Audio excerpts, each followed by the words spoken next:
Hello and welcome to the Project Automotive YouTube channel. My name is Liam, I'm one of the few members of the Project Automotive team, and on this channel we're going to be buying cars for cheap, fixing them on a budget and selling them for good profit.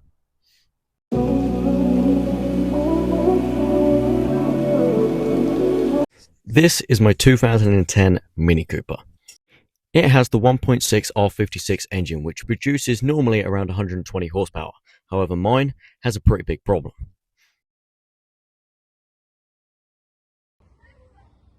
Still waiting.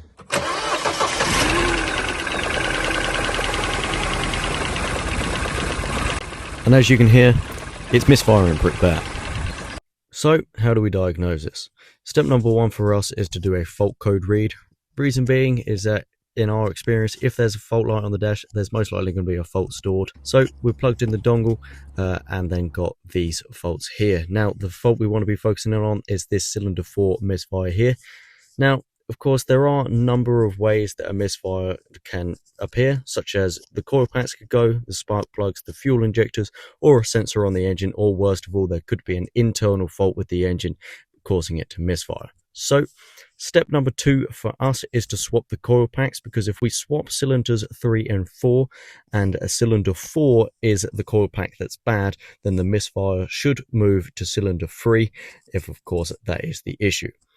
However, when removing the coil pack, we found a pretty big issue.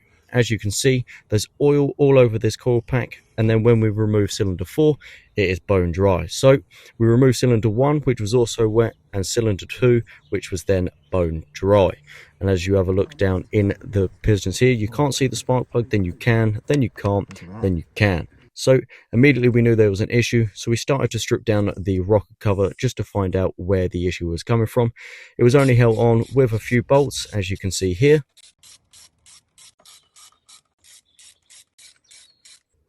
And then we can see Max trying to get the rocker cover off here just to see what is going on underneath it.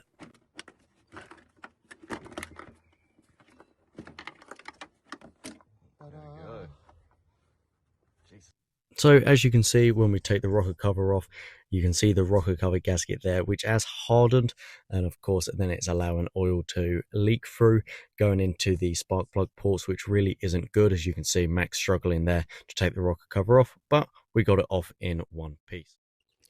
Right, so now we've got the cam cover off, or the rocker cover off, whichever you want to say. It's always good to have a good inspection underneath, just to make sure that nothing's happened to the cams, or if the chain is, in good condition and stuff.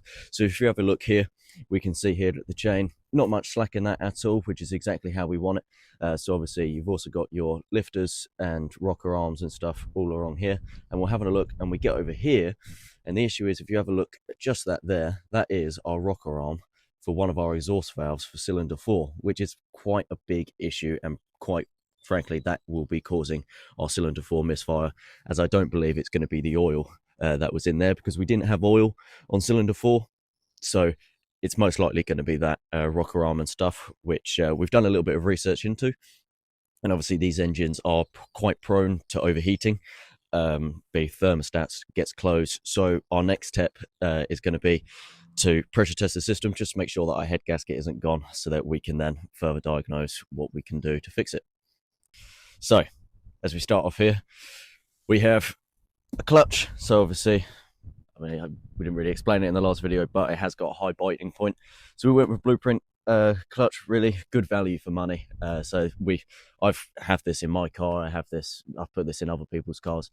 I personally think that this is a really good brand, so we're quite confident in putting this into the Mini and hoping that it'll be okay. We've got a thermostat here, because obviously with the thermostat causing an overheating issue, we definitely need one of these. And then of course the main issue, which is of course the rocker arm and the lifter that's failed inside of cylinder 4. So we have to look in here. We've got a few new lifters in here, and of course we also was able to source a new rocker arm as well, both from Febby Bilstein, which is good brand, again good value for money. So we're able to get them for pretty cheap, as well as being good quality as well. So let's crack on with getting this fixed. So I start off by putting the new lifter in. Bash. Then Max can put on the new rocker arm.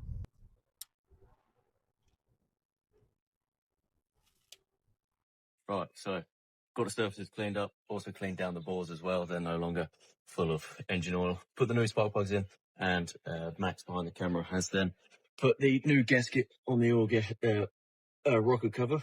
So obviously these are all new, so we can now refit this and then run it and make sure that it actually works. What we've done with that thing, with the rocker arm, we've been able to clip it back into place, so it is all in place now where it should be. So yeah, should be okay.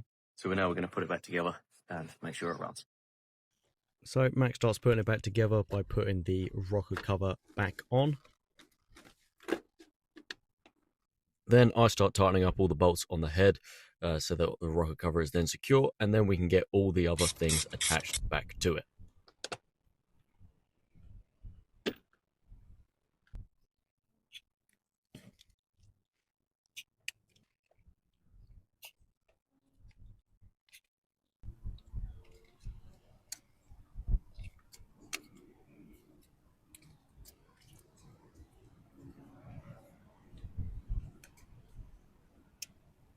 Now everything's back together, we can now start it.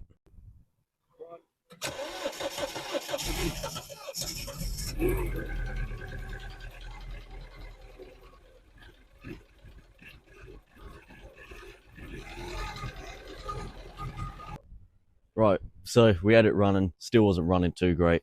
Then we started hearing some pretty not great noises from the engine.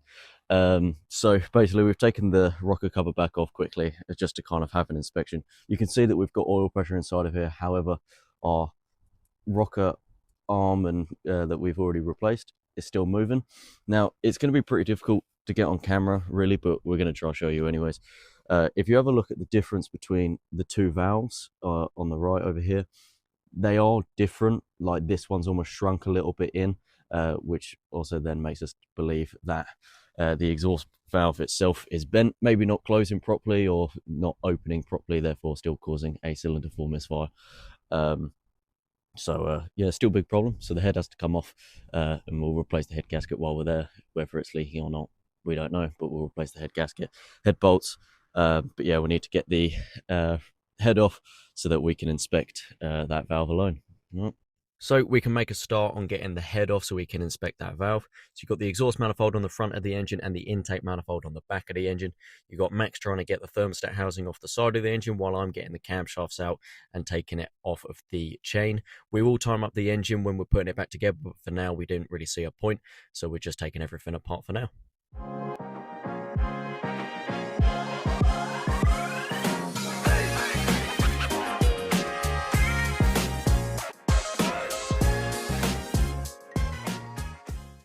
So as the engine mount is connected to the head of the engine, we have to put some blocks underneath the engine to support it, so then we can start taking out the engine mount, as you can see here.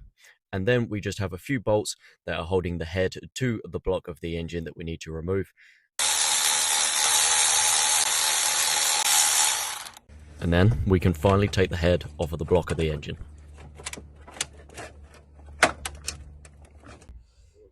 Right, so here we are, all bolts out. We're able to get the head off. As you can see, it's just a little bit, bad down here and stuff. As you can see, the origin of the story coming from the thermostat housing here. As you can see, all of this in here is wax coming from the thermostat in there. So our theory is correct. Thermostat's gone, stuck closed, because obviously all the wax that would open it is in there. And the engine's overheated, causing that lifter to fail, which then caused the rocker arm to fall off, which then created the bent valve. And we can show you evidence of the bent valve if you have a look down here. And this here is the valve itself. So if you have a look under here, that is the valve, which is permanently stuck open, and this is the valve guide. So that we will also need a new valve guide as well as the new valve. So we definitely need to get all of those things replaced. We also found that this pipe here, it looks broken. We don't know if it is or not, but it just looks broken, so we will replace that anyways, just to make sure. But yeah, so that is that, and that is the end of episode 1. So thank you for coming along with us. If you enjoyed, please make sure to like and subscribe so that we can then continue on, and yeah, you'll be able to watch the next one. Anyways, thank you for watching. I'll see you next time. Goodbye.